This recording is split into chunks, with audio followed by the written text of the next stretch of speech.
Bem-vindos a mais uma edição do projeto Webinar Profarma, com nosso objetivo de levar conteúdo relevante conectado ao dia a dia de vocês, né? Nossos clientes, apresentando temas importantes, aprofundando as pautas do momento, discutindo oportunidades com protagonistas do nosso setor, às vezes, em algumas edições, e hoje a gente trouxe especialistas e protagonistas de outros setores para compartilhar um pouco as descobertas e as curiosidades e o dia a dia da durante pandemia, né? Então, a gente vai dar início ao painel de hoje, que é Covid-19, segmentos de bebida e cosméticos compartilhando, né, conhecimento e com o Farma. Então, eu vou apresentar o painel de hoje. Está com a gente a Isabela Vanderlei, que é VP do Grupo Boticário, né? Mas Beleza na Web, Beauty Box, Vult e Multib. Rafael Barelli, que é diretor de vendas de não alcoólicos da Ambev. Ricardo Camaura, que é diretor executivo da Cosim Consulting. E Sami Birmarker, presidente do Grupo Profarma. Então, prazer, muito obrigada pela presença de vocês, pela participação de vocês. E a gente vai começar dando aí a oportunidade da Isabela contar um pouco para a gente de como é que você está vivendo, né, esse impacto da crise coronavírus no negócio aí de vocês e algumas curiosidades, como você puder compartilhar com a gente. Boa tarde, Isabela.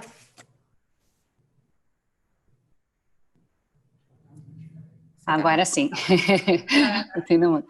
Essa coisa ao vivo, né? Boa tarde a todo mundo, obrigada aí pelo convite. Eu acho que é super gostoso e adorei, assim, inclusive, a junção dos temas, né? Porque eu acho que cosméticos e bebidas, nesse momento, são mundos que deixam as pessoas mais bonitas, mais felizes também, né?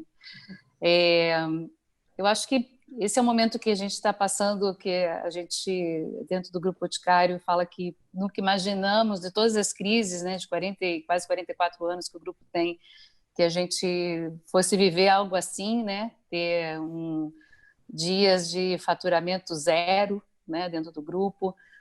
Eu acho que eu nunca vou esquecer o dia 16 de março de 2020, que foi o dia que nós decidimos fechar quase 4 mil pontos de venda, né? A operação de 4 mil pontos de venda espalhados pelo Brasil inteiro e toda essa implicação que isso trazia, né? Não só do ponto de vista da gente focar no nosso caixa, nos aspectos financeiros do negócio, mas principalmente na implicação para toda a rede envolvida, né? Então, eu acho que é um momento que traz para todo mundo algo, pensando do ponto de vista positivo.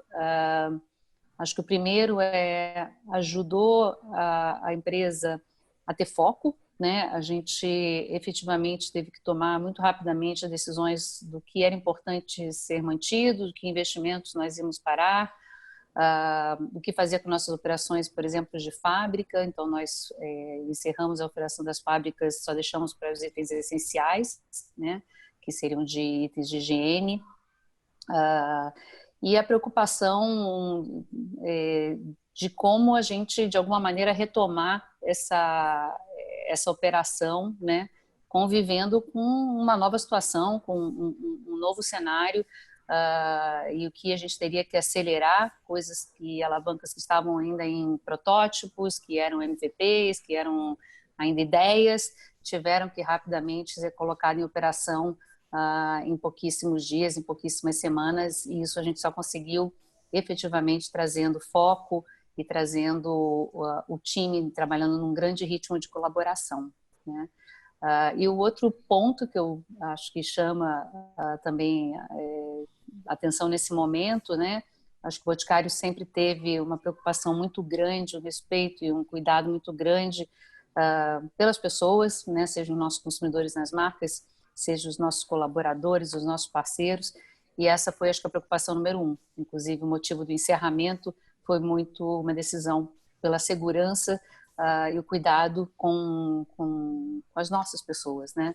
E você passar a pensar não só no colaborador como um profissional, mas sim como ser humano. Então, se preocupar com como as pessoas estão convivendo nesse momento, se elas estão em boas condições dentro das suas casas, se elas têm os materiais para exercer o seu trabalho, como é que elas estão emocionalmente, que passa a ser uma preocupação muito grande nesse período, né? É difícil a gente ficar em casa, muito estresse, né? Filhos junto, isso tudo impacta. E, além disso, o impacto que, né, nós todos temos de impacto social, né? Nós somos uma entidade que está inserida numa grande comunidade e nós temos um papel dentro dessa comunidade. Então, também, logo no primeiro momento de encerramento das operações, foi também um pouco de o que a gente poderia fazer para ajudar a nossa sociedade. E aí vieram várias iniciativas de doações, então foram mais de quase 20 toneladas de produtos de álcool gel que nós passamos a fabricar nas nossas fábricas, doações de equipamentos, fizemos nas impressoras 3D máscaras para poder doar para os profissionais de saúde, até alguns carinhos, já que somos uma empresa de beleza que cuida muito de relações, de carinho. Então, agora tivemos o Dia das Mães, e acho que um dos momentos que a gente super se orgulhou foi a doação. Nós levamos até os hospitais kits dos nossos produtos para que os profissionais de saúde que estão lá, que estão trabalhando, que não estão podendo nem pensar nas suas vidas pessoais, pudessem dar de presente ou receber de presente, né, como mães, um pouquinho de carinho nesse momento. Então, para a gente, esse tripé, né, de preocupar com a saúde financeira do negócio, não só do Boticário como só, mas toda a rede, os nossos franqueados, os nossos parceiros, nossos fornecedores, nossos colaboradores e um pouco do nosso papel da sociedade também. Eu acho que é o que a gente tem vivido e trabalhado basicamente nesse período. E agora a gente começa um novo período, talvez, que é como é que a gente volta, né? Como é que essa volta, a reabertura, como é que ela vai ser, e os cuidados. Isso falo mais um pouquinho adiante. Joia, Isabela. Muito obrigada. Muito bacana a iniciativa do Dia das Mães, né? Diferente. Agora eu vou passar a palavra para o Rafael Barelli, que é o diretor de vendas não alcoólicos da Ambev. Estou só repetindo, porque a gente está, né, a todo momento recebendo participantes. E vou reforçar também, quem quiser fazer perguntas aos painelistas, é só usar a abinha aqui de Q&A, de Q e A, para postar as suas questões, e a gente vai trabalhando aqui ao longo, né, dessa 1h30 que a gente vai ficar junto. Então, Rafael, por favor, fala para a gente aí, compartilha o aprendizado aí de Ambev conosco. Legal, obrigado. Boa tarde, Ana. Boa tarde, Sami. Primeiro, muito obrigado pelo convite. Prazer enorme estar com vocês, poder bater um papo, ouvir um pouco, aprender e dividir um pouquinho do que a gente está fazendo. E é legal ouvir a Isabela falar que tem algumas coisas parecidas que também a gente... Cara, quando que a gente imaginaria, né? Boticário falando de impressora 3D para fazer alguma outra coisa diferente, assim. E a gente está vivendo muito isso. E é uma crise muito triste, sem precedentes, muito maior que qualquer problema financeiro. Acho que é muito maior, né? Um problema de saúde que não tem soluções. E aí vai deixando super complexo, porque acho que como o tripé que a Isabela falou, a gente primeiro tem que ter preocupação grande com gente, com o nosso time, né? Então, esse é o nosso ativo mais valioso. Então, também a gente tirou os vendedores da rua num momento, colocamos fazendo home office, teve o cuidado das pessoas para ter um home office, quem puder ter um home office com saúde, aí, com qualidade. E as pessoas que precisavam estar na rua, que precisavam estar na linha de frente, ter os EPIs necessários, máscara, álcool gel, redução de jornada para ter menos gente próxima, né, para não ter aglomeração. Então, acho que uma preocupação gigante com gente. E, por outro lado, uma preocupação também com a sociedade, com a comunidade, né? Acho que nós, da iniciativa privada, que estamos junto com a sociedade há tanto tempo, produzindo, né, o que está na mesa das pessoas, o que está com as pessoas, a gente não pode simplesmente agora, nesse momento, ignorar os problemas sociais que a gente tem, ao contrário, né, a gente precisa ajudar. E acho que tem algumas coisas bacanas também, a gente produziu álcool gel também, com álcool retirado aí da cerveja, em tempo recorde, então foi um projeto... A mesma coisa também que a Isabela falou, você pega alguns protótipos ou junta uns squads, aí nasce um negócio do dia para o outro. A gente fez isso com álcool gel, foi bem bacana. Teve a iniciativa do Hospital de Campanha, do Miboimirim, que a gente também entrou com a parceria com a Einstein, com a Gerdau, que entregou 100 leitos, né, lá para a região. Então, acho que foi outro negócio bem bacana, 100 leitos lá do SUS. E doação de água também, da AMA, né, que é a nossa água. A gente fez algumas doações, uma delas para o Morro do Alemão. Então, assim, acho que o principal ponto é cuidar da nossa gente e garantir a sociedade. Só que aí tem um terceiro ponto, que é fundamental, que são os clientes e os consumidores, né? Por mais que tudo isso está acontecendo, cara, a gente atende uma série de clientes, bares, bar pequeno, bar grande, supermercado, e os consumidores precisam consumir nosso produto, né? As pessoas estão em casa, estão tomando refrigerante, estão tomando cerveja, então eu também preciso chegar nessa turma. Então acho que foi legal que, assim, pensando em cliente, a gente saiu com algumas iniciativas bem legais. A gente, com a Stella Artois, a gente começou com um apoio a um restaurante. Então, você poderia comprar um voucher do restaurante e a Stella entrava com uma outra parte. E aí, quando o restaurante reabrir, você pode usar esse voucher. Então, acho que é um negócio bem bacana que você não deixa o restaurante quebrar, porque é fato que ele vai viver do delivery, mas não é igual, né? Ele tem um aumento no delivery, mas não compensa o cara ter lá 300, 500 mesas, né? 300, 500 pessoas todo dia. A gente entrou também com a Ajude um Boteco, com a Boêmia. Então, é o mesmo formato, só que para bar. Então, a gente pegou alguns bares emblemáticos que estão fechados e a gente entrou também com esse voucher. Você compra um voucher, ganhava 20% pago pela Boêmia, ganha, né, para você voltar lá no bar quando o bar reabrir. Além dos clientes, eu acho que pensando no consumidor, é um momento que todo mundo está em casa, com criança, sem, né, assim, sem opções de entretenimento, e a gente encontrou as lives como uma forma de entreter um pouco aí o consumidor, criar uma ocasião de consumo, as pessoas poderem relaxar um pouco, ver os artistas preferidos. Então, a gente fez uma plataforma grande das lives aí com Brahma, foi bem bacana, algumas lives internacionais com Budweiser e também com Guaraná Antártica, que sábado passado a gente teve o Festival Pipoca e Guaraná, com El Chan, Babu, assim, músicas bem, assim, música bem brasileira, bem do nosso povo, para a gente conseguir com que as pessoas também se divirtam um pouco, né? Então, acho que, assim, como a Isabela falou, a gente também teve que aprender um monte de coisa, né? Trocar o pneu com o carro andando, né? Teve alguns protótipos, algumas coisas de digital commerce que estavam começando e a gente teve que acelerar. Então, acho que foi assim, foi super duro, mas, mais uma vez, a gente teve que se reinventar e sempre preocupado com esses 3 pilares, né? Cuidar da nossa gente, estar atento com o cliente, o consumidor, porque ele precisa da gente, é hora da gente estar com ele, não é hora de eu abandonar o cara, ou também, assim, eu preciso ter produto disponível, eu preciso chegar na mesa dos consumidores e ajudar a sociedade, né? Acho que num momento tão grave, tão duro, é o momento da iniciativa privada, da gente estar por perto e ajudar com o que a gente puder. Bacana. Acho que todos aqui nesse painel assistem lives, né? Virou a rotina de entretenimento da geral, todo mundo.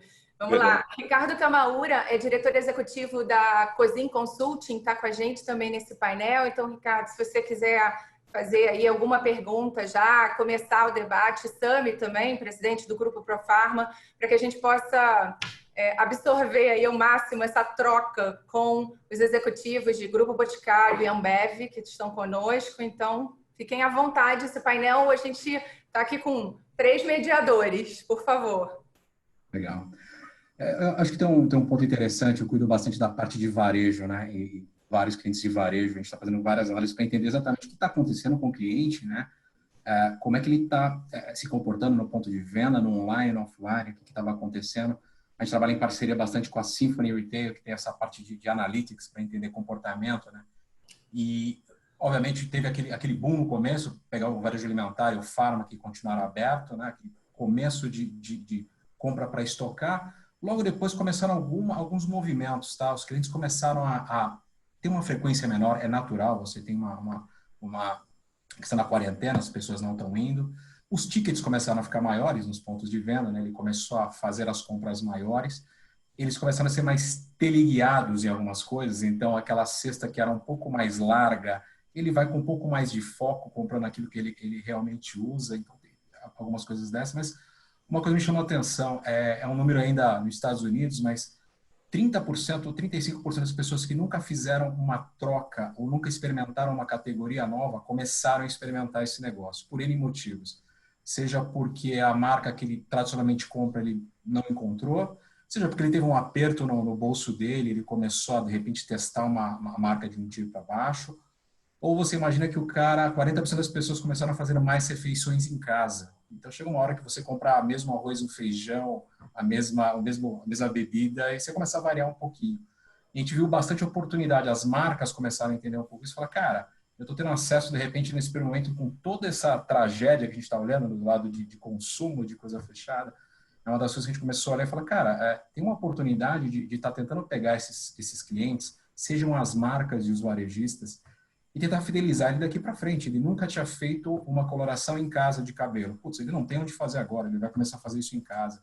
Ele nunca tinha experimentado uma categoria de alimentos antes, ele está fazendo isso. De repente, eu posso dividir um pouco daquela conta que ele gastava lá no meu restaurante para fazer esse negócio dentro de casa. Então, eu não sei nas categorias que vocês trabalham, Isabela e Rafael, vocês notaram algum tipo de mudança nesse comportamento? A pessoa começou a testar mais, vocês sentiram um pouco dessa diferença ou não? Aqui no Brasil as pessoas estão extremamente ainda bastante restringidas em termos de cesta, em termos de marcas e produtos, ou existe alguma oportunidade de abriu-se uma frente de consumo que esse cara não consumia antes? E a gente deveria olhar, entender e aproveitar isso.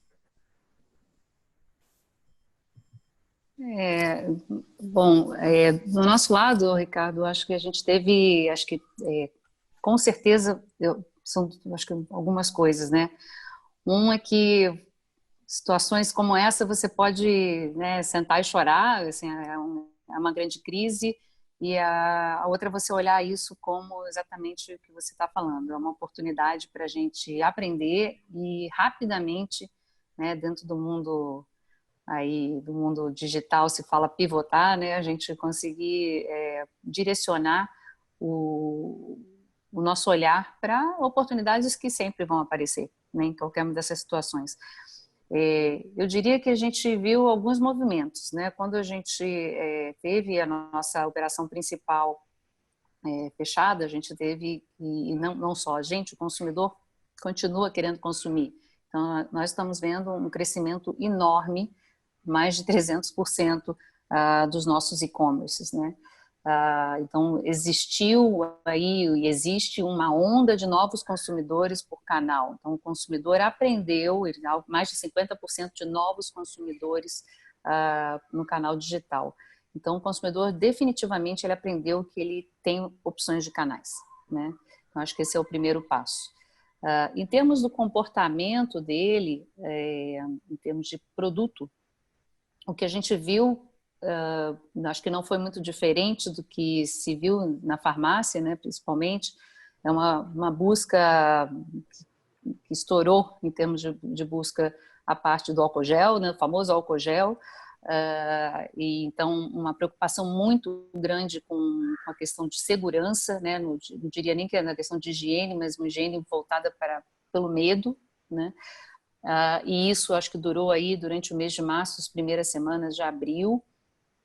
A gente, a partir de abril, começou a ver uma mudança em direção à hidratação, o que acontece com o álcool gel e nós mesmos que temos, né, pessoas operando ainda nas nossas fábricas, no nosso centro de distribuição, da mesma maneira que Ambev, né, com cuidado com menos gente, mas que estão lá e estão tendo que usar os EPIs, as máscaras e tal, e a gente também está vendo isso bastante na mídia, dos profissionais de saúde que estão tendo que usar a máscara o tempo todo.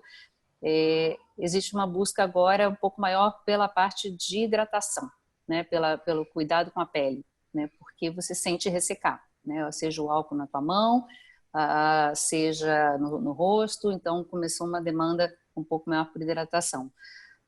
E a gente não viu uma diferença, quer dizer, sim, diminuíram categorias talvez mais presenteáveis, mas como nós tivemos o Dia das Mães, e é uma data muito importante para o mercado de beleza, aí sim, próximo do Dia das Mães, a gente viu uma retomada de categorias mais tradicionais para a gente, como a parte de perfumaria, e agora a gente começa a ver esse interesse da mulher, principalmente, você falou do cabelo, né? O cabelo virou a grande estrela do faça em casa, né? Mas também na questão de hidratação do cabelo, de cuidado do cabelo, tintura do cabelo, com certeza.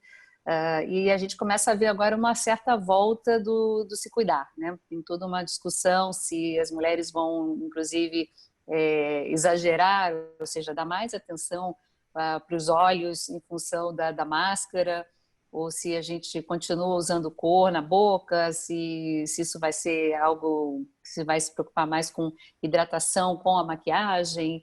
Então, você começa a ver, eu acho que um movimento que, passado um pouco desse medo, as pessoas já voltando para tentando ter uma vida um pouco mais normal, começam também a querer se cuidar, querer, né, se dar um carinho, né? Da mesma maneira que as lives, né, que são fantásticas, divertem, entretêm a gente trabalha aqui no universo desse carinho pessoal, né? Como você também pode se dar carinho. E aí eu acho que começam as categorias de cuidado, da sua aparência, começam a voltar, né? Devagar, começam a voltar a entrar na pauta do consumidor.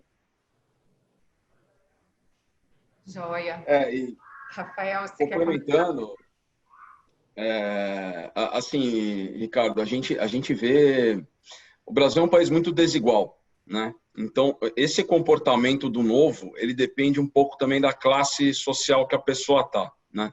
Então, você vê nas classes médias, mais altas, o comportamento de e-commerce, delivery, subindo muito, né? Então, talvez pessoas que não tinham costume de pedir por alguma plataforma, começando a pedir, experimentando o novo, né? Que é o que você falou.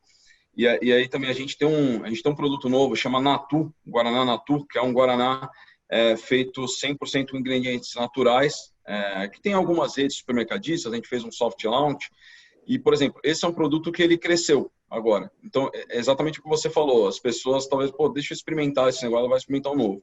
Só que é muito diferente por classe social, né? Então, quando você vai para uma classe mais baixa, aí a pessoa talvez ela vai experimentar diminuir um consumo de refrigerante, tomar alguma coisa mais barata, ou então, cara, comprar um refrigerante mais barato, uma embalagem de 3 litros, uma embalagem maior, que dê um desconto maior e que ela consiga compartilhar com a família toda. Então, assim, é verdade, né? Então, assim, as pessoas estão mais propensas a experimentar coisas diferentes, dado que elas estão nessa situação. E acho que o grande desafio é a gente estar atento ao quê, né? O Brasil é muito diferente por classe social. Você não consegue ter uma bala de prata ou algo que vai agradar a todo mundo, né? Então, um outro exemplo bacana também, a gente tem a Brahma Duplo Malte, que é uma cerveja nova com 2 maltes, que é mais cremosa, é puro malte. Então, esse é um produto também que está fazendo parte das lives e está bombando, né? Então, as pessoas estão também experimentando, degustando, comentando nas redes sociais, etc. Então, é verdade. É um momento que as pessoas estão mais abertas a... Deixa eu provar alguma coisa aqui diferente. E dependendo da classe social, da posição que ela está, etc. e tal, essas coisas vão variar bastante. Vou fazer uma pergunta para o Rafael. Diante dessa quantidade enorme, infelizmente, de bares fechados ou de pontos de venda, vocês estão imaginando que, de fato, ocorra uma reestruturação do setor depois disso? Vocês imaginam que teremos efeitos duradouros dessa crise? Sami, assim, é difícil prever, né? Que a gente, quando começou a crise, a gente começou a tentar fazer conta para frente, o que ia acontecer, etc. Se você, assim, a minha opinião pessoal, eu não acho que o setor vá mudar drasticamente. Eu acho que pensando em restaurantes mais premium, bares mais premium, eu acho que o delivery é um negócio que vai se fortalecer, mas eu não acho que as pessoas vão deixar de sair ou de estar nos bares, etc. E tudo isso também depende de uma vacina, né? Porque também, de repente, aparece uma vacina para o corona. Eu acho engraçado a gente falando de novo normal. Cara, se aparecer uma vacina, será que a gente vai fazer reunião via Zoom? Não sei, entendeu? Talvez não. Então assim, na minha opinião, eu não vejo uma grande reestruturação, vai mudar tudo, o bar vai acabar. Cara, eu não acho. Tá? Assim, eu acho que as pessoas vão tomar os devidos cuidados enquanto não houver uma vacina, então distanciamento, ter lá álcool gel, as pessoas com máscara, se cuidando, etc. Mas a verdade é que o brasileiro é muito caloroso, né? Ele gosta de estar junto, gosta de brindar, gosta de celebrar. Então, mesmo com essa pandemia, eu não acho que seja algo que vá mudar a dinâmica do mercado. Porém, algumas coisas vão acelerar, né? E o delivery, o e-commerce, para mim, é um exemplo. Mas eu não acho que uma coisa vai substituir a outra. Assim, eu não vejo uma grande mudança. Não, vai fechar todos os bares agora, as pessoas não vão mais sair de casa. Eu acho isso muito, muito difícil.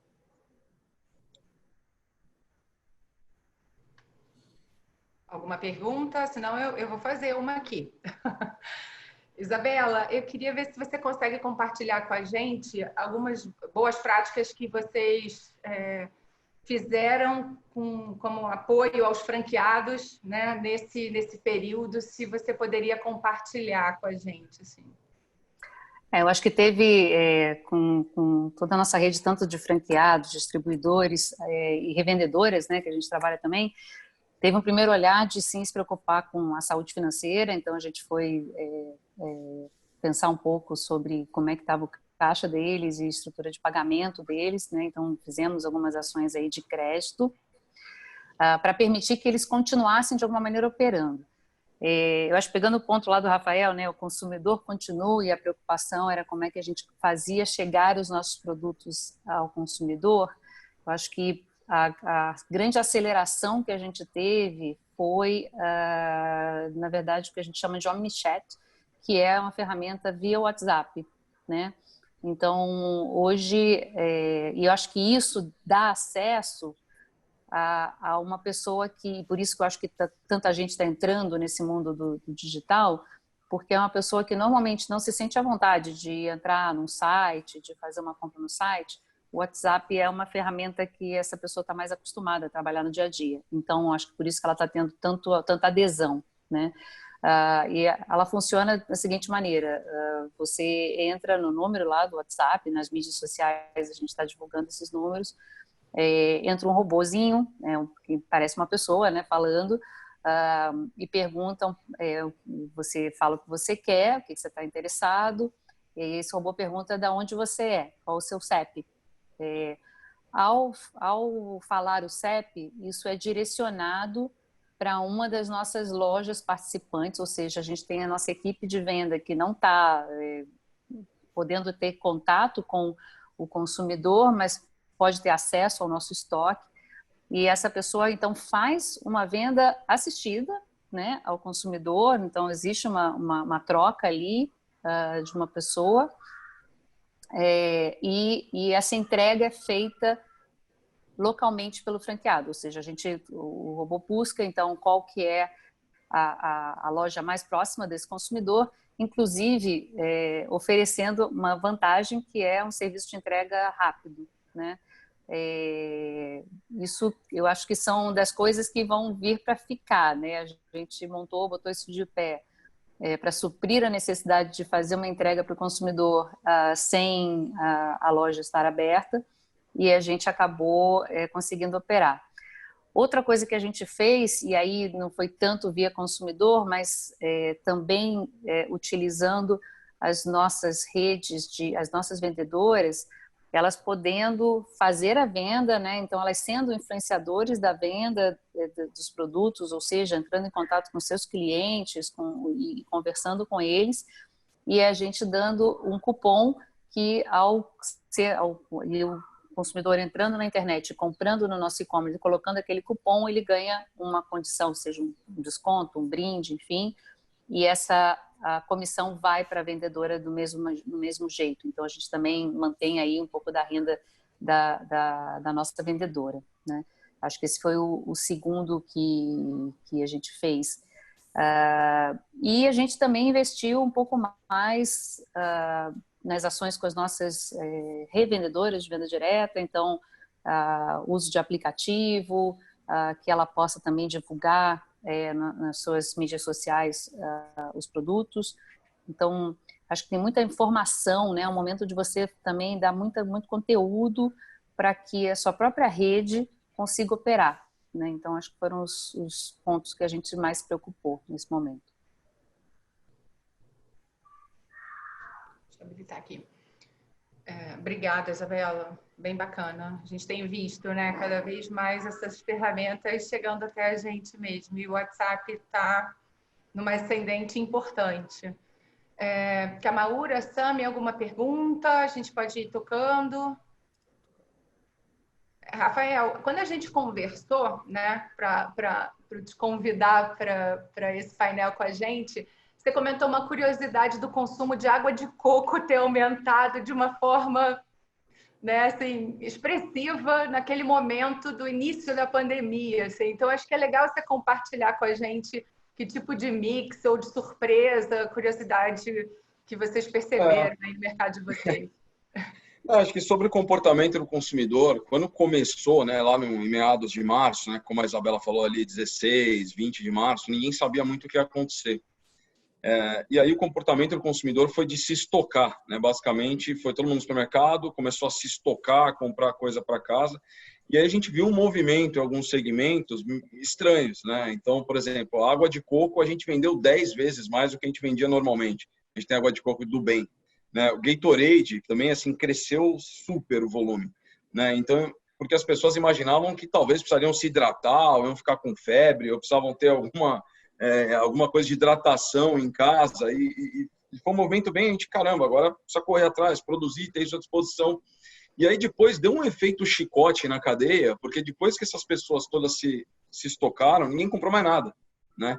Então eu imagino que no canal Farma foi algo parecido também, tive um bate-papo com a IQVIA, também eles me explicaram, que as pessoas correram, se estocaram em casa e aquilo duraria, sei lá, 20, 30 dias, né? O consumo não foi no mesmo ritmo do estoque, né? E aí a gente tem categorias como o Gatorade, por exemplo, que vem sofrendo muito mais, porque as pessoas não estão fazendo esportes, né? As quadras estão fechadas, né? Muito menos, você sai para dar uma corrida, volta, mas não é igual, então ele sente muito mais esse momento. Então, o comportamento, acho que o grande desafio em março, naquela época, né? Parece que faz 10 anos, né? De tão intenso que a gente está trabalhando, faz só 2 meses, né? Mas, assim, há 2 meses atrás, a gente, cara, o que vai acontecer, né? A gente tentava mapear o que o consumidor vai fazer, o que vai acontecer para frente, vai todo mundo ficar em casa, como é que essas pessoas vão consumir. E aí teve alguns comportamentos que depois foram muito diferentes, né? E aí abril foi um mês super duro, né? E aí maio já voltando um pouco mais o consumo. Mas esses acho que foram os principais pontos, assim, e aí a gente imagina, cara, será que água de coco vai vender desse jeito agora para sempre, né? E não, né? Assim, depois voltou ao normal. Foi um comportamento one shot, assim, das pessoas de tentar comprar as coisas sem saber se elas poderiam ficar doentes ou com febre ou se hidratar, etc. Então foi bem curioso, né? E a gente viu também os supermercados e mercadinhos de bairro crescendo muito, né? Esse também é um outro fenômeno que as pessoas querem ir o mais perto possível, né? Para não se deslocar, para manter a quarentena. Então, todo mercadinho pequeno, aquele mercadinho de 1 check-out, 4 check-outs, ele está crescendo bastante porque as pessoas vão lá para se abastecer, né? Então, e aí também o bar fechado, né? Você tem lá o supermercado e o mercadinho de bairro. Você acaba tendo essas duas opções. Então, acho que esse foi um pouco do mais curioso assim que aconteceu no momento da entrada da pandemia, assim, né? Logo em março, e aí depois dá um efeito chicote grande no estoque. Se eu puder fazer um comentário nessa linha de distorções, né? A gente teve, obviamente, um chicote absurdo em março, com muita coisa ligada à prevenção, né? Mas passado esse momento, é engraçado, né? Algumas categorias hoje chamam a atenção, principalmente na parte de medicamentos, né? Obviamente, a parte de ansiolíticos explodindo a venda. E uma coisa que não parece, é contraintuitivo, mas depois que você analisa faz sentido, a venda dos antibióticos caindo de forma muito intensa. Primeiro, porque você não tem médico para prescrever, porque você não está indo a médico hoje em dia, né? E a segunda é que a gente está entrando na nossa época da gripe, e se você for olhar com o distanciamento social, a probabilidade de você ter menos gente doente é muito maior. Você não está saindo de casa para pegar a gripe, né? Então, a gente começa a ver uns comportamentos que são bastante diferentes de tudo que a gente já viu, né? O energético é um outro exemplo também, né? As pessoas não têm muito. Agora, pô, você vai tomar um energético para você ficar em casa mais aceso, né? Não faz muito sentido, né? O energético você toma para te dar energia, para você ir para o trabalho, voltar e tal. Pô, se eu tomar um energético, eu vou ficar dando volta aqui dentro do apartamento, não tem. Então é outro também que vem sofrendo bastante. Então tem alguns segmentos específicos, né, que sofrem muito e outros crescem. Dos remédios é curioso mesmo, né? Porque a ansiedade das pessoas deve tá grande, né? Para que isso acabe, para poder fazer as coisas, etc. Eu acho que tem um ponto que... Não, pode seguir, Isabela. Não, tem um ponto que o Rafael trouxe que, assim, que eu acho que isso é bem difícil, né? A gente não sabe o que é esse novo normal. Ninguém viveu, nenhum lugar do mundo viveu esse novo normal, né? Nem a China. A China está aí com um segundo foco, né? Está voltando. Então, eu acho que até a questão de planejar, é óbvio que você tem que planejar, fazer cenários um pouco do que pode acontecer, mas você tem que trabalhar muito nessa flexibilidade, né? Porque a gente está vivendo, eu também tenho a mesma sensação do Rafael, a gente fala assim, então lá atrás, quando a gente fechou, a gente falou, gente, tem 2 meses, né? Assim, e a gente então está vivendo um pouco cada período, tentando ir acompanhando. Acho que o importante é acompanhando de perto essas mudanças, e eu acho que quem está no varejo, né, é onde esse sensor mais rapidamente pode dar informação. Então, existe aí uma fortaleza nessa parceria entre, né, a ponta entre o varejo e a indústria, porque o varejo sempre foi onde a gente sente o termômetro, né, onde a gente sente a temperatura das coisas, mas eu acho que agora manter esse canal de comunicação extremamente fortalecido e olhar os dados e rapidamente tomar decisões vai ter que ser a tônica do momento, porque tentar ficar adivinhando, e a gente fica, né, temos que pensar o que produtos nós vamos produzir para frente, né, mas acho que a única certeza que a gente tem é que a gente vai errar, né, acho que isso é o que eu mais penso, assim, e que talvez baixar um pouco o nível de ansiedade, porque tentar ficar adivinhar o que vai ser o ano que vem, o que vai ser daqui a 2 anos, né, vamos nos preocupar com os próximos meses. Eu acho que isso que é um pouco do olhar que a gente tem que ter nesse momento. Eu tinha pensado numa questão, desculpa, Camara, só um minuto. Tinha pensado numa questão e o que você falou acabou fazendo um link, né? Que eu ia te perguntar como é que você está pensando o Natal, né? Se você já pulou mãe, se já pulou o Dia dos Namorados, se você já está desenhando o cenário de Natal, que é muito forte no seu segmento, né? A gente ainda tem paz no meio, né? É verdade. Verdade, paz.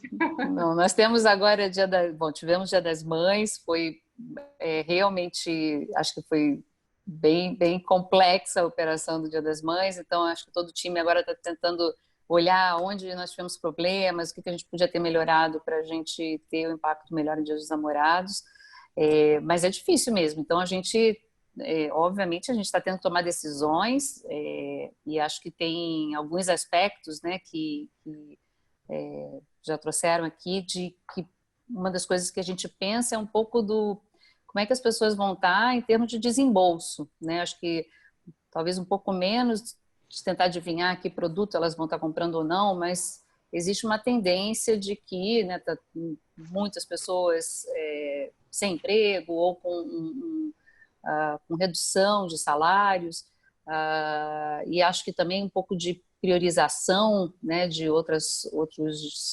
despesas da família. Então, a gente está preocupado de ter aí uma carteira equilibrada para oferecer ofertas com preços mais acessíveis, né? Então, oferecer uma carteira mais ampla que possa ter isso.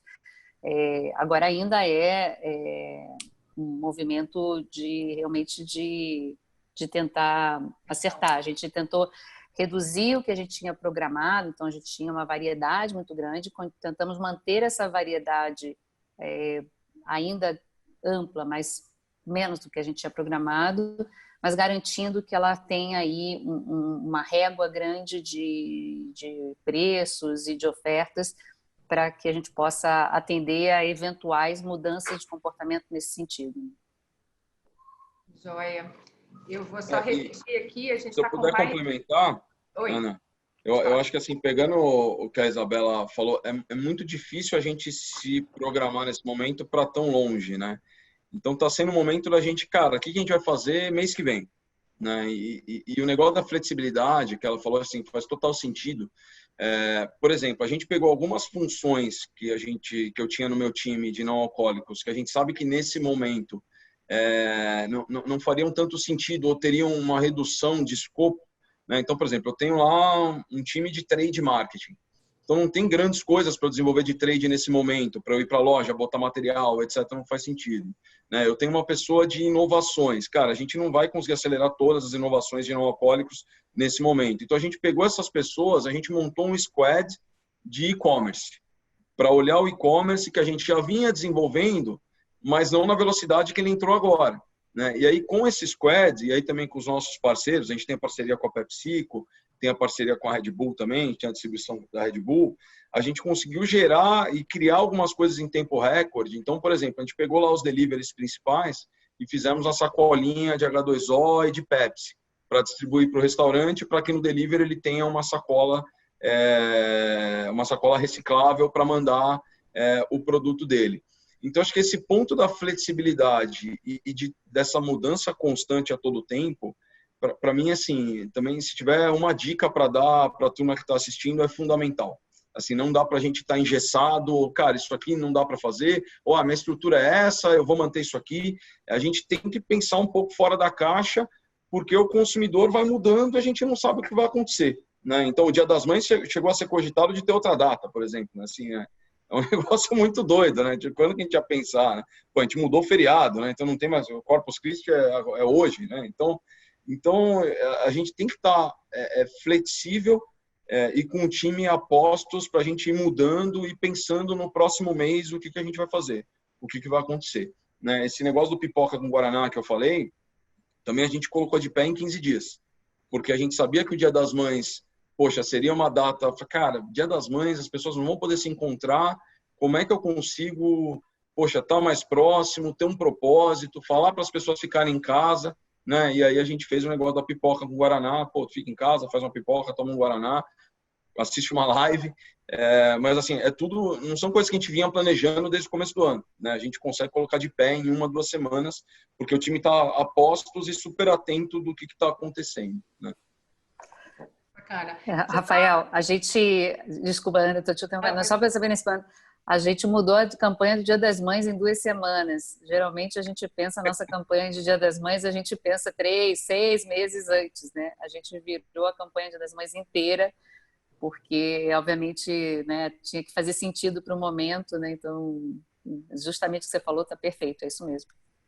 Extremamente desafiador. A gente está com mais de 620 participantes no nosso webinar de hoje.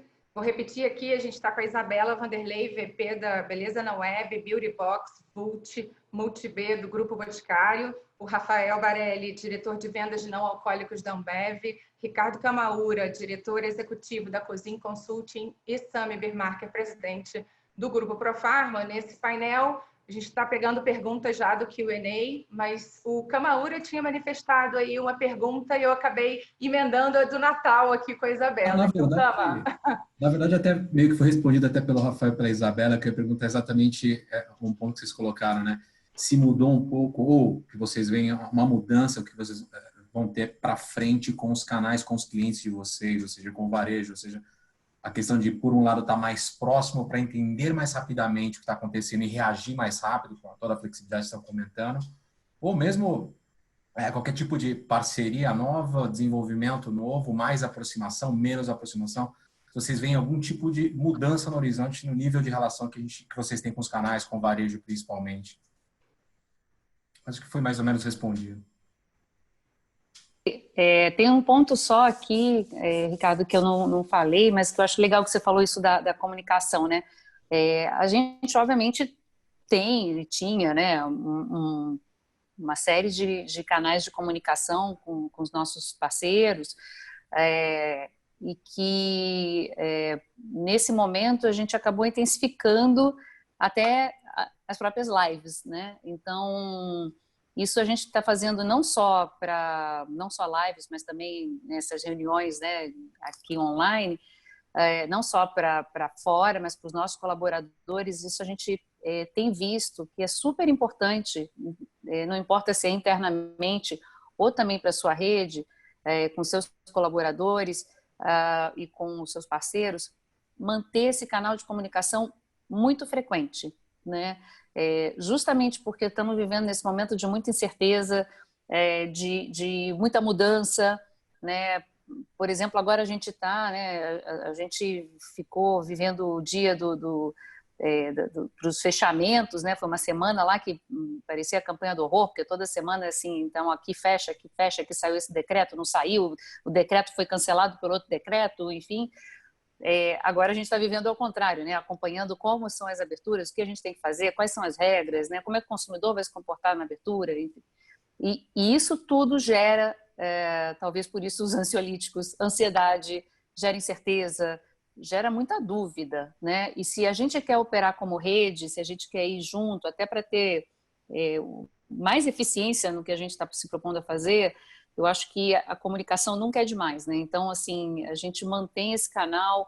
Semanalmente, a gente está falando nesses vários públicos, né? Desde cada um dos diretores dentro da empresa, seja com os nossos parceiros, a gente faz lives, a gente participa também de discussões como essa aqui ou em outros grupos para trazer informação.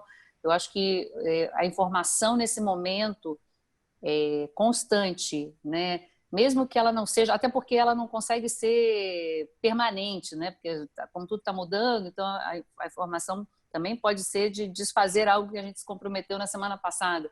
Mas se a gente mantém esse canal de comunicação muito forte e aberto, eu acho que a gente consegue passar por isso pelo menos um pouco mais são, né? Um pouco mais tranquilos. E complementando, assim, do nosso lado, Isabela, super parecido, né? Então, quando começou, a gente criou um comitê de crise, reuniões semanais com nossos parceiros, reuniões com os nossos clientes, reuniões com o Global para entender se tem alguma melhor prática de outros países ou tem alguma outra tendência, alguma coisa que a gente não estava enxergando aqui. Então, a informação fluir, porque ela muda todo dia, né? Então, se a gente não tiver uma rotina... Até a gente estava falando antes de começar, né, as reuniões, para quem está em home office, é cansativo, porque você tem que estar no Zoom o tempo todo, a agenda acaba ficando travada praticamente o dia inteiro, você não consegue parar para responder e-mail, você vai estar sempre em reunião em Zoom, mas não tem outro jeito, né, assim, de você estar atualizado com as informações e fazer com que elas fluam até a ponta, né? Então, a gente também teve essa preocupação de ter os comitês de crise periódicos com parceiro, cliente, com time, e também com as nossas operações de fora, para ver se tem algum outro aprendizado que a gente pudesse aplicar por aqui. Calma, Sami. Eu ia fazer uma pergunta se vocês contemplam de alguma forma no retorno, e sabe-se lá quando, a adoção, nem que seja parcial, porém permanente, do home office de alguma forma. Essa é a pauta da vez, né? Se volta, quando volta e como volta, né? Sim, vou até te dizer que a gente tinha, por exemplo, um plano de expansão do escritório aqui em São Paulo, que semana passada nós decidimos cancelar. Nós já trabalhávamos com home office uma vez por semana para todo mundo do administrativo, e a gente ainda não definiu exatamente a regra, mas com certeza vão ter times que vão trabalhar até 3 vezes por semana de home office e algumas pessoas, talvez, em algumas áreas específicas, possam escolher trabalhar de home office e não ter escritório, né? Então, isso sim, acho que por isso que eu falei que algumas coisas ficam, né? Eu acho que as reuniões online... a gente já tinha bastante disso no escritório, mas a gente chegou a uma conclusão do porquê que elas não eram tão boas, porque tinha gente que estava presencial e gente que estava online. Então, a gente estabeleceu na volta uma regra: se tiver uma pessoa que não esteja no local, né, não estiver fisicamente, essa reunião acontece online. Então, ninguém entra na sala de reunião, todo mundo bota fone, todo mundo vai para o seu computador e tem a reunião, mesmo que seja um do lado do outro, né? E a gente, então, tá trabalhando agora nessa volta. Então, muito provavelmente, sim, eu diria assim, sim, vamos trabalhar com home office como dos modelos de trabalho.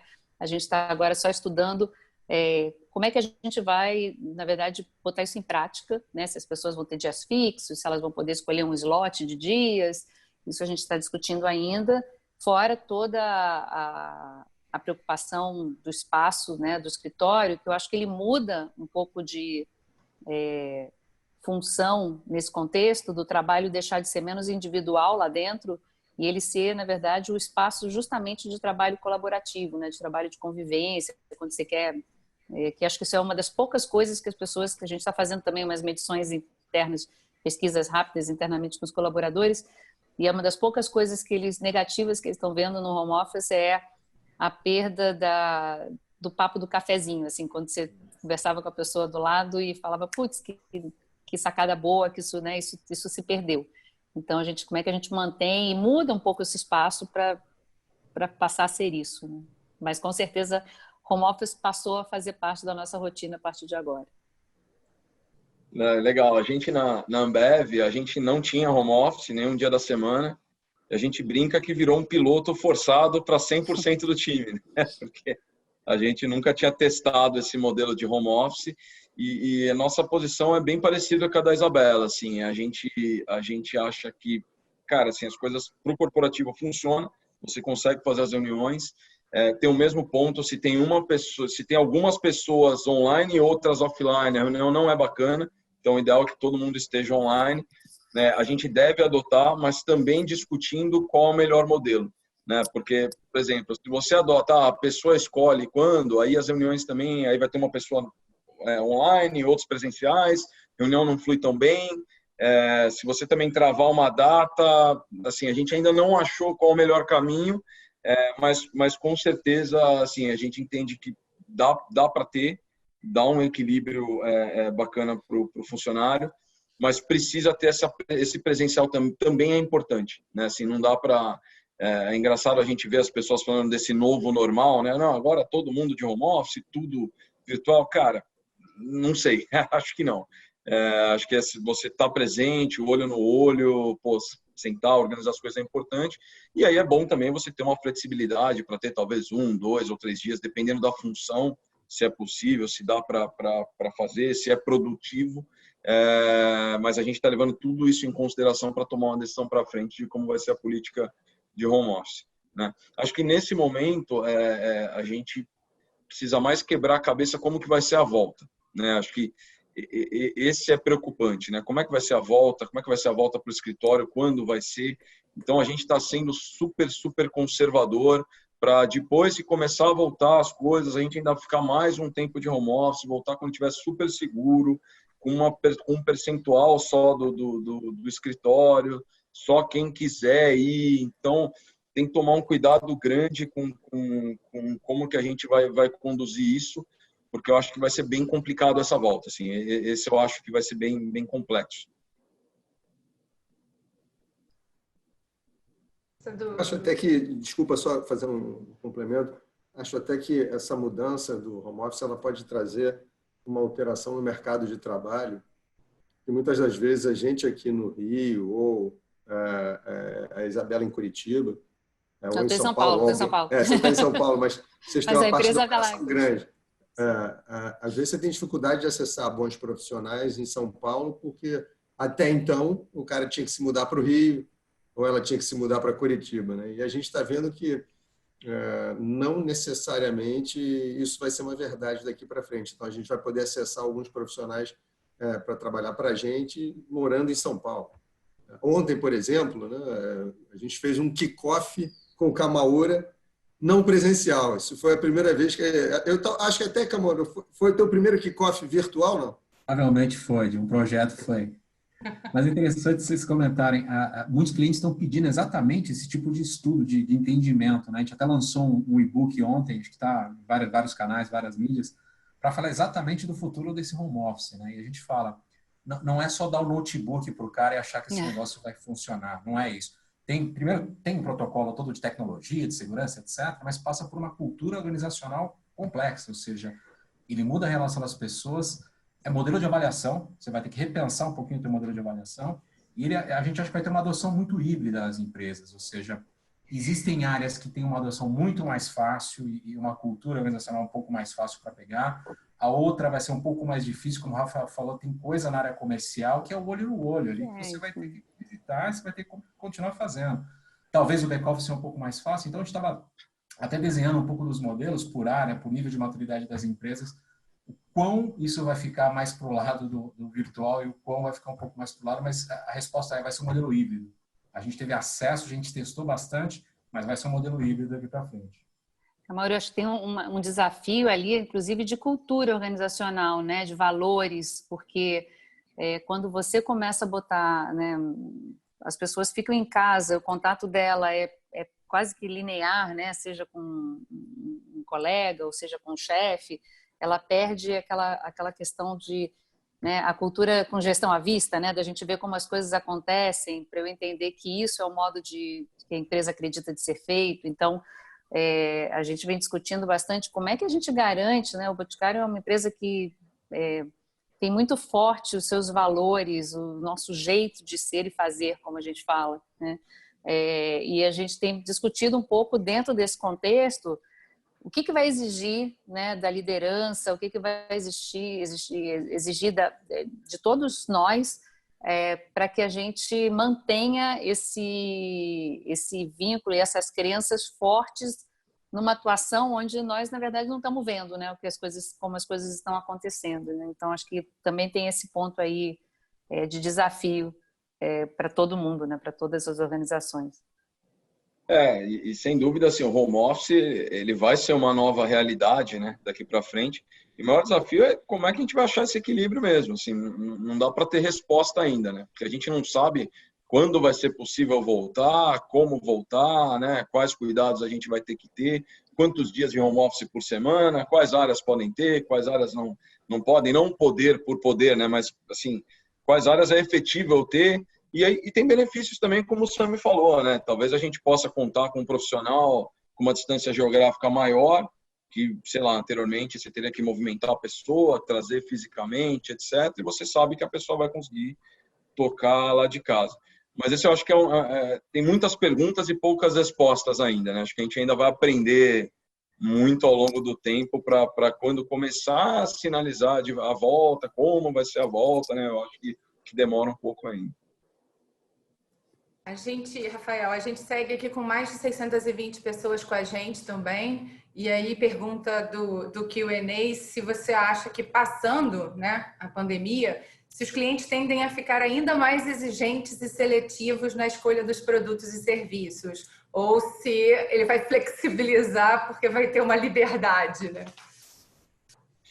Eu acho que assim, o consumidor, ele está cada vez mais exigente, né? Ele quer cada vez o melhor e acho também porque hoje tem muito mais oferta, né? Então você consegue, seja pela tecnologia ou por, sei lá, empresas menores conseguirem oferecer outras coisas, você tem mais acesso. Então essa curva de exigência do consumidor, ela já vinha numa constante. Eu só não sei exatamente o quanto a pandemia vai afetar isso para cima ou para baixo, mas isso já é um ponto que estava no nosso radar e acho que o ponto importante, a gente como companhia tem que estar inovando sempre, né? Então você tem que estar com uma atenção grande para o seu consumidor, o que ele quer, quais os pain points dele, o que ele está incomodado, o que você deveria lançar de produto novo para atender esse cara. Então, eu acho que assim, eu não vejo se teremos efeitos grandes da pandemia nessa exigência do cara querer mais coisas. Eu acho que vai ter um cuidado maior, né, com limpeza, as questões sanitárias, tal, etc. Sei lá, pensando no que mudaria no consumidor. Mas essa curva de exigência, para mim, ela já é uma crescente e a pandemia não vai afetar, né? Acho que cada vez mais a pessoa quer, o consumidor, ele quer um negócio com um preço bacana, do jeito que ele gosta, entregue no tempo, e a gente tem que estar correndo para se esforçar para conseguir atender isso, né? E a gente está super setado para que isso aconteça para frente. Imagino que a Isabela também, né? O Boticário também deve ser bem parecido. É bem parecido mesmo. Quer comentar, Isabela?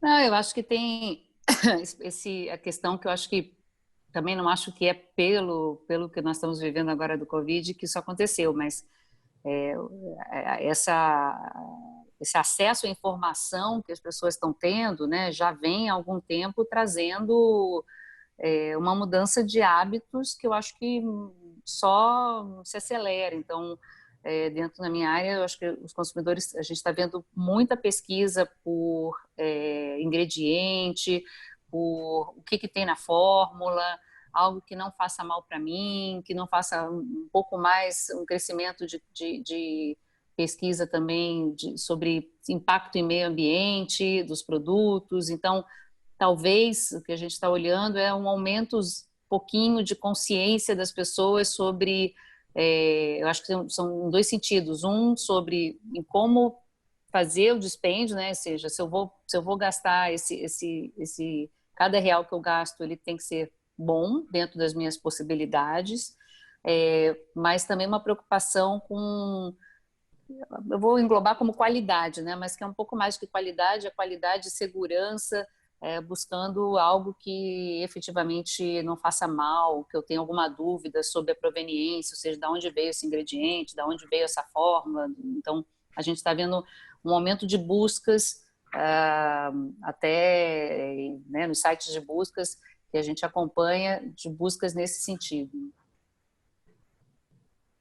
Legal. Tem uma pergunta para você aqui, Isabela, e aí tangencia muito o nosso mercado farma, que é perguntando como é que vocês enxergam, principalmente nos negócios de Vult, né? Vocês tinham no nosso canal um dos grandes mercados. Como é que isso se comportou aí nesse período e como é que vocês estão, eventualmente, desenhando cenários para frente? Uhum. Eu acho que a gente sofreu bastante, né, nesse período inicial, né? Nas primeiras semanas, aí tem os números públicos da Equivia, caiu menos 50%. Então, realmente foi bem trágico. Eu acho que a gente está vendo, primeiro, é que a gente, né, naquela lógica de acionar rápido, a Vult é uma marca que é uma máquina de maquiagem, mas que ela tem umas qualidades, né, tem uns atributos da marca que são bastante de qualidade de produto, de segurança de uso. Então, nós decidimos, por exemplo, quando a gente decidiu colocar o álcool gel para venda, né, no canal Farma e no canal de perfumarias, enfim, a gente decidiu fazer com a marca Vult, né, porque a gente olhou e avaliou que eram atributos bons para a gente trazer esse tipo de produto. O que a gente vem olhando para frente, nós trabalhamos um pouco mais a nossa grade de lançamentos, então a gente vai vir com talvez com um pouco menos de lançamentos que nós tínhamos pensado, mas um pouco mais assertivos com o que a gente acredita que vai ser o momento da consumidora. E também vamos, né, já falei um pouquinho, já dei um pouquinho a dica, vamos entrar em outras categorias, como por exemplo em pele, né, também. A gente também vai estender a marca para outras categorias, para ela também acompanhar essa consumidora aí multicategoria, ela também podendo entrar nessa parte de cuidados, que tem tudo a ver, né, a maquiagem com cuidados também é algo importante. Eu acho que a gente também está olhando a questão de acessibilidade, né, do bolso do consumidor, e a gente acredita que a Vult sempre foi um binômio de produtos com boas fórmulas, com uma boa imagem e um preço acessível comparado com outras marcas. Então, a gente também acha que nesse momento de volta, que as mulheres estão começando a, né, querer outra vez se cuidar, é uma marca que a gente acredita bastante que a gente vai expandir. Então, temos aí um plano de expansão se Deus quiser, o segundo semestre a gente retoma aí as expansões, mas o time já voltou. Nosso time de venda já voltou a trabalhar, está trabalhando meio remoto, como o Rafael falou, estamos usando bastante telefone, bastante vídeo e já estamos voltando a trazer. Esse mês agora já começa a ter lançamento novo no portfólio. Então, estamos bem animados. Bacana. Obrigada, Isabela. Sami, tem uma pergunta aqui para você, o consumidor já comprava antes HB em vários canais, né? Então, comprava em perfumarias especializadas, supermercados e no Farma, né? Que é o nosso. E com essa mudança de comportamento, se você acha que as drogarias vão sair fortalecidas como um canal, né, destino para HB também? A impressão que a gente tem, né, de novo, cuidado com as palavras aí, que acho que ninguém hoje pode afirmar nada, né? Mas a impressão que a gente tem é que o consumidor vai privilegiar, de alguma forma, proximidade. E aí, nesse sentido, as farmácias, o nosso setor, ele tem uma capilaridade bastante significativa. Então, se a gente acreditar que esse novo normal vai contemplar essa dose maior de preocupação com esse quesito, eu entendo que seria uma oportunidade para o ramo das farmácias expandirem ainda mais a sua atuação. O que já vem acontecendo já há algum tempo, né, Camão? A farmácia antigamente não tinha todo o protagonismo que ela tem hoje. Algumas redes puxaram esse desenvolvimento, depois a indústria, fabricantes entenderam que esse era um canal complementar e também, de certa forma, alternativo para o canal mais tradicional de venda. E hoje, cada vez mais, a farmácia vai se especializando, vai aprendendo, vai evoluindo toda a sua forma de trabalhar, e eu acho que, se de fato proximidade significar segurança, isso for mais importante daqui para frente, acho que sim, é um empurrão adicional no sentido positivo de venda. Exatamente. Eu tive dois movimentos fortes assim nessa. Primeiro, esse, acho que é exatamente o que você falou, o canal de conveniência acabou ganhando, a pessoa quer se deslocar pouco, a mesma coisa que o Rafael falou para a bebida, serve para a parte toda de beleza. E um outro extremo é algumas localidades onde o canal Farma concorre muito diretamente com os supermercados. Nesse caso, muitas vezes a pessoa que foi para o supermercado para fazer a compra mais específica de medicamentos, parte daquela compra de HB migrou neste momento para o supermercado, justamente porque ele não quer ficar transitando entre dois canais naquele momento, não quer frequentar outra loja. Isso é temporário. O positivo, acho que, de ter mais canais de conveniência perto da casa dele ainda é maior. Tá? Então, teve essas duas polarizações. Uma parte ganhando bastante nessa questão da conveniência, né? As farmácias, principalmente as farmácias menores, ganhando bastante protagonismo ali. E aí, às vezes, algumas redes que concorriam diretamente com o canal alimentar, em algumas categorias mais comoditizadas, essa venda saiu um pouquinho desse canal e foi para o alimentar. Mas, provavelmente, isso é transitório, né?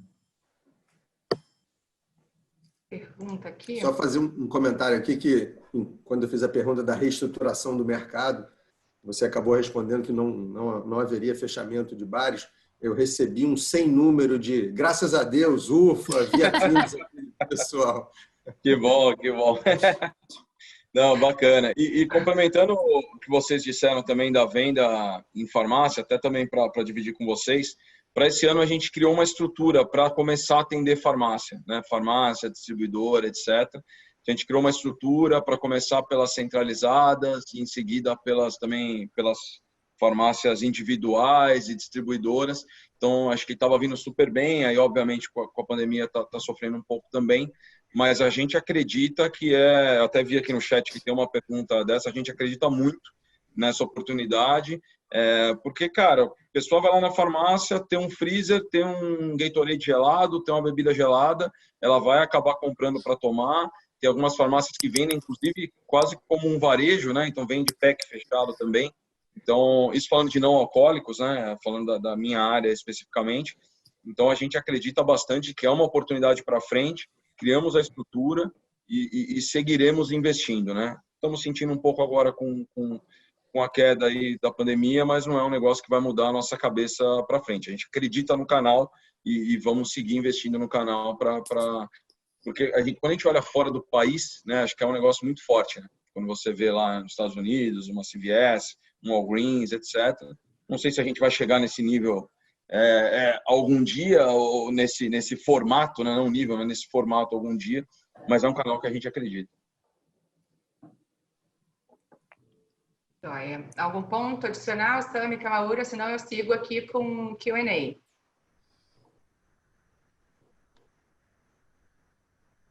Responder? Não. Tá. Rafael, tem uma pergunta aqui dizendo que vocês se planejaram em fábricas, nos CDs e tal, se vocês têm algum plano especial de logística para os pontos de venda no país.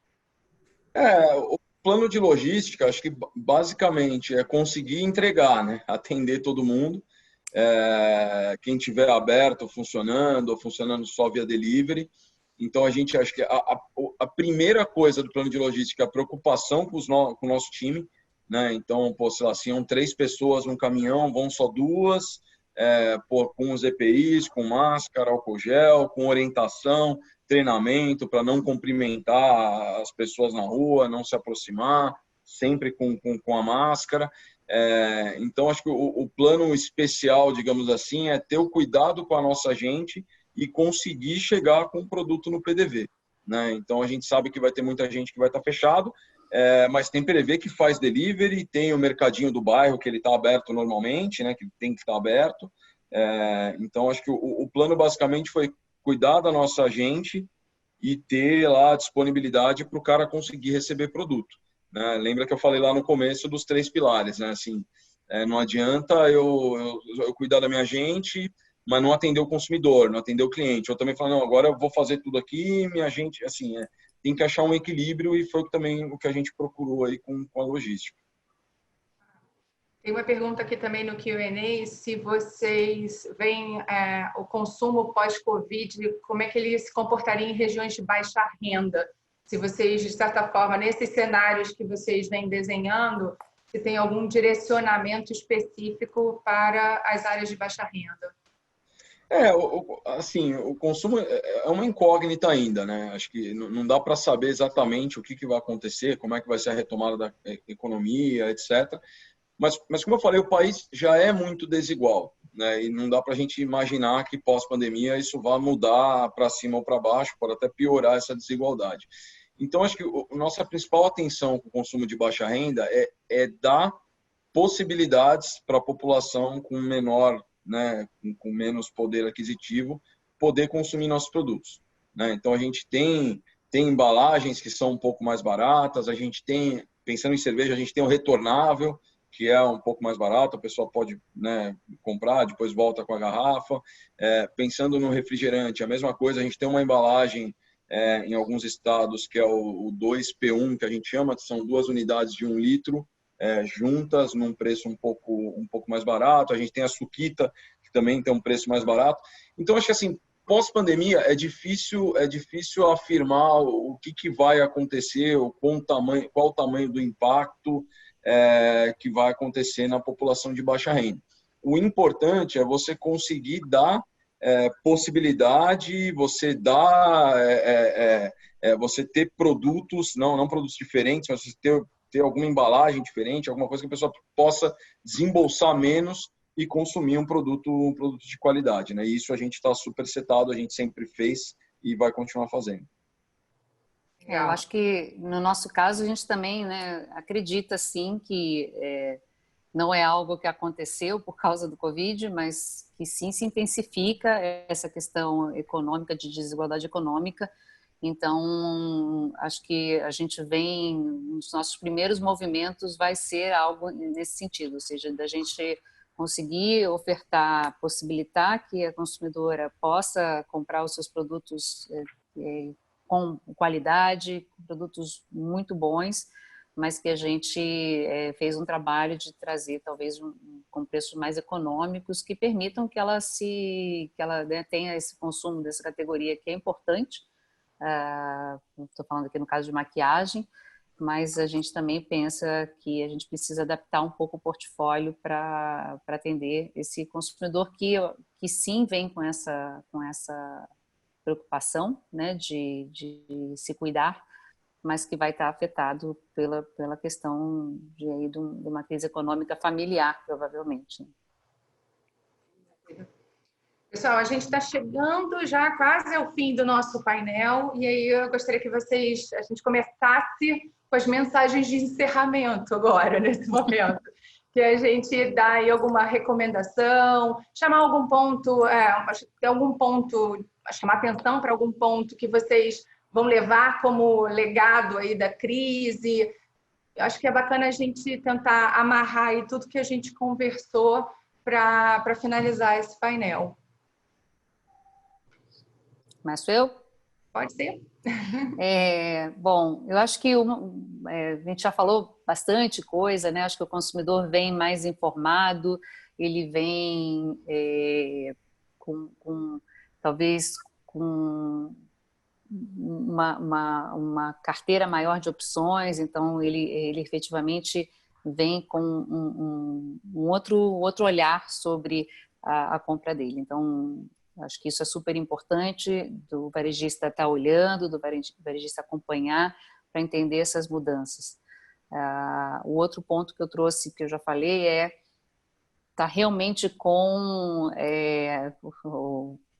o Arthur, o CEO do Boticário, ele brinca muito que é a barriga do balcão, né? Ou seja, realmente a gente tem que estar lá na ponta, olhando, porque ninguém sabe de verdade como toda essa situação se desdobra. Então, é a presença, participando, observando, vendo como está o comportamento do consumidor, que a gente vai tirar grandes insights e efetivamente conseguir usar as oportunidades que apareçam.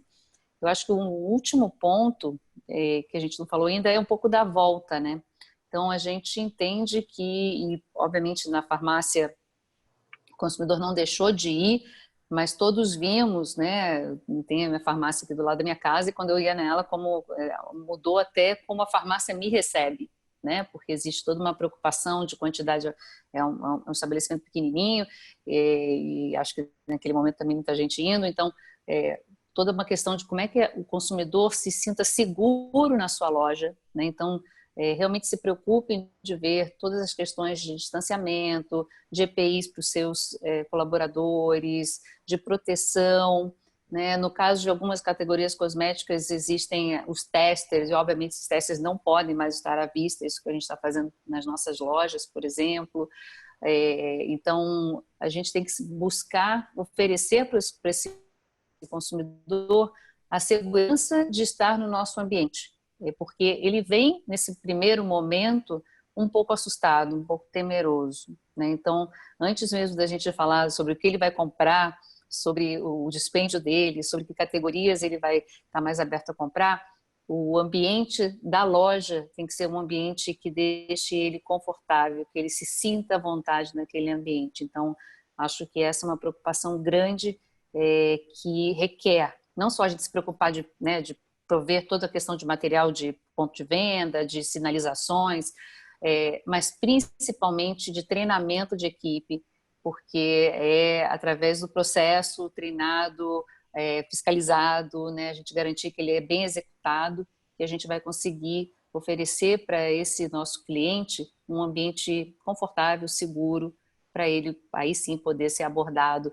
em relação ao consumo. Então, acho que era isso que eu queria deixar de última mensagem. Só para aproveitar, Isabela, eu entendo assim que, de certa forma, então vocês vão estar adotando quase as mesmas práticas que hoje as farmácias estão adotando para receber os consumidores? A gente vem, então, coisas que a gente está fazendo, sinalização de distância. Nossas lojas são lojas onde existe muita experimentação de produtos. Nós tiramos todos os testes da frente da loja, então de maquiagem efetivamente não fazemos. De outras categorias, por exemplo, como fragrância, né, que não tem uma questão de toque, mesmo assim nós tiramos, e aí ele é feito pontualmente pela vendedora. Então tem sinalização, tem álcool gel disponível na entrada, tem álcool gel na loja, e temos equipe treinada eu não sei dizer agora, mas algo em torno de 3 em 3 horas, eu acho, fazer a higienização da loja, a equipe toda equipada com máscara, com luvas também, e a gente tem também, vamos ter ali guardadinho, caso alguém não tenha, né, algum cliente que chegue, a gente tem um pouco de também para oferecer para ele a máscara, se for o caso. Então a gente vai seguir bastante coisas que vocês estão seguindo, e o que a gente tem buscado, né, efetivamente, é a preocupação de que o time entenda isso e que não seja através do dia a dia, que as regras vão relaxando, e que quando a gente veja, no dia a dia essas regras não estão sendo observadas. Então, a gente está nesse momento agora com um foco muito grande de treinamento de equipe e de como é que a gente vai conseguir fazer a observação da manutenção desse ritmo de regras, né? Justamente para isso, para a gente receber o consumidor de uma maneira mais tranquila. Tanto protegendo a nossa equipe, para ela se sentir segura, quanto a gente, né? Rafael, com você, então, agora para sua mensagem. Não, bacana. Acho que pegando um pouco do que a Isabela falou, o consumidor é o nosso patrão, né? Sem ele a gente não existe, né? Se simplesmente todos os consumidores decidirem parar de consumir o que a gente vende ou o que a gente produz, a gente simplesmente não existe. Então, se tiver alguma dica para dar para as pessoas aí que estão assistindo, que eu sei que a maioria tem estabelecimento, poxa, cuidar do consumidor, dar uma tranquilidade para ele de que tudo está sendo feito para que não tenha nenhum risco, né, de frequentar o estabelecimento. Pô, estamos tomando as medidas, o distanciamento, o álcool gel, etc. E a gente, como companhia, está aqui para atender, né, o consumidor, o cliente, né, novamente. A gente tem que se adaptar, a gente não pode deixar que falte o nosso produto na mesa do brasileiro. Tem que cuidar do nosso time, então acho que essa é uma outra dica também para vocês. Cara, a maioria também de quem tem estabelecimento tem time, então é importante cuidar, fazer as rotinas necessárias, poxa, garantir que todos tenham EPI, tenham máscara, tenham álcool gel, tenham tranquilidade para poder trabalhar, porque a gente sabe que muita gente pode ficar em casa, mas muita gente tem que estar na linha de frente, porque tem estabelecimento que tem que ficar aberto e não tem jeito, né? Então, acho que esse é um pouco da mensagem que eu queria passar para vocês e para contar com a gente, né? Acho que a Ambev, novamente, está aqui para atender os clientes, para garantir que os produtos cheguem. Então, vocês podem contar com a gente aí para ajudar também a comunidade, né? Não, acho que é um momento, de novo, é um momento muito triste, muito duro, e não é um momento para a gente virar as costas, é o contrário. É para ter empatia, para estar próximo dos clientes, para, poxa, negociar um prazo, para tentar ajudar, porque a gente tem que se ajudar. Acho que isso vai passar, né? Acho que mais a gente não tem dúvida nenhuma de que isso vai passar. Como vai ser o novo normal? Cara, não dá para saber ainda. Mas isso vai passar, né? Eu acredito muito pouco nisso. Não, vai mudar tudo, vai fechar todos os bares, todo mundo em casa. Cara, a chance é muito baixa, né? Assim, falando minha opinião, pessoa física, né? Eu estava conversando aqui em casa, tudo isso eu acho que até aparecer uma vacina, né? Se aparecer uma vacina, é meio que já... Não, as pessoas vão para a rua, vão voltar a estar próximas, vão voltar a fazer as atividades que elas gostavam, que elas faziam. Então, acho que isso vai passar. Então, é importante a gente ter serenidade nesse momento, flexibilidade e conseguir se adaptar para que a gente tente diminuir os impactos dessa crise, desse momento tão duro. Obrigada, Rafael. Cama, quer fazer aí um encerramento? Eu acho que um pouco do que, olhando para frente, né, eu vejo dois momentos ou duas áreas que a gente deve olhar. Uma é olhando para o cliente, o comportamento que a gente já falou, né? Acho que a volta dessa quarentena ela não vai ser linear, então ela vai ter velocidades diferentes, coisas diferentes. Então, o pessoal que está no varejo, que já está acostumado, acho que é mais importante ainda você tá com o dedo no pulso da pessoa para começar a tomar algumas decisões aqui para frente. Que momento você deixa de fazer aquela asepsia super complexa e ele está aceitando um pouco mais fazer um outro tipo de operação. Em que momento eu posso voltar com uma promoção, alguma coisa ali? Então, eu acho que tem que ter olhando o cliente, uma proximidade muito maior para estar lendo mais rápido e estar reagindo rápido. Acho que tem um outro lado da moeda, que é olhando para dentro de casa, as empresas. Acho que qualquer empresa aqui, ela sofreu muito estresse. Então, a gente foi submetido a alguns processos, algumas situações que nunca tinham sido testadas.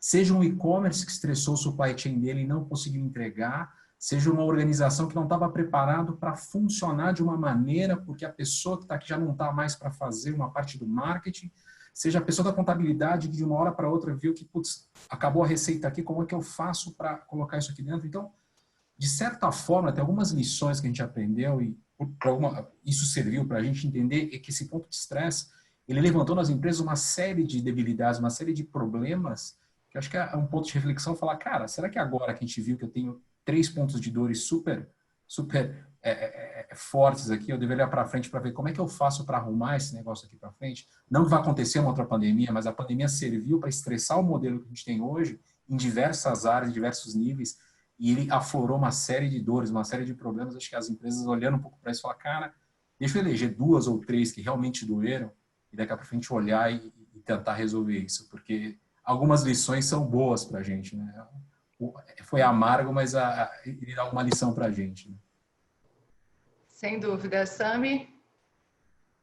Eu só falar, é um pouco na linha de todo mundo, né? Eu já falei isso antes e a gente achou que passou por um teste grande naquela greve dos caminhoneiros, né?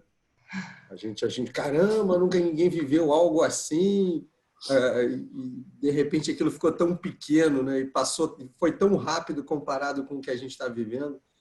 E aí, assim, me impressiona ao mesmo tempo positivamente a capacidade das companhias se reinventarem, a flexibilidade que às vezes elas imaginam não ter, mas elas acabam descobrindo.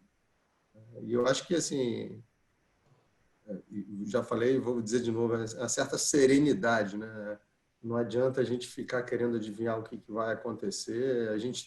É quase que a gestão do dia seguinte, não dá para planejar ainda muito mais longe, nem ficar desesperado. Às vezes eu me pego, caramba, como é que vai ficar o nível de desemprego, 20 ou 30, o PIB contra... Não tem o que fazer, acho que ninguém sabe, a verdade é que ninguém sabe. Você tem que, de fato, mapear as maiores dores que você teve nesse processo e tentar mitigar com planos de ação de curto prazo, porque também não adianta para fazer nenhum grande investimento transformacional nesse momento. A gente também não sabe se grande parte do que veio é definitivo ou não. Também concordo. Eu acho que no dia que sair a vacina, no dia seguinte, vai ter 1 milhão de pessoas na rua. Né? Ninguém aguenta mais. Né? Que vontade de sair para jantar fora, né? De ir a um bar. Né? Fala da até água na boca. Né? Acho até que talvez seja um efeito chicote nesse sentido. Né? Para isso, às vezes, não precisa nem da vacina, precisa descobrir um tratamento também eficiente. Né? Se a gente soubesse que se você tomar isso com aquilo está resolvido, eu acho que já teria uma volta absurda. Né? Mas o importante é isso, tentar acreditar na flexibilidade que as companhias embarcaram. Todo mundo já fez e continua fazendo o máximo para proteger seus funcionários e seus clientes. E acreditar que vai passar, né? Vai passar, não tem. Agradecer a vocês, né, os nossos painelistas de hoje, pelo tempo, pela disponibilidade, pela troca. Acho que foi muito rico. Agradeço mesmo a força de vocês para estar com a gente aqui nesse projeto. Vou reforçar aqui a nossa campanha da Profarma com o Unicef Juntos contra o Coronavírus. Então, assim, nossos canais de atendimento, nossas plataformas de atendimento, vocês, nossos clientes, conseguem entender como participar. Então, participem conosco. E já deixando, né, o convite para o próximo webinar, na quinta que vem, às 16, com o tema de propaganda médica, de como é que vai ser a geração de demanda pós, né, Covid-19. A gente vai ter executivos de indústrias multinacionais, nacionais com a gente, e a gente pretende trazer também um debate muito rico. Tá? Obrigada pela audiência de vocês e a gente espera na próxima quinta, dia 28, às 16 horas.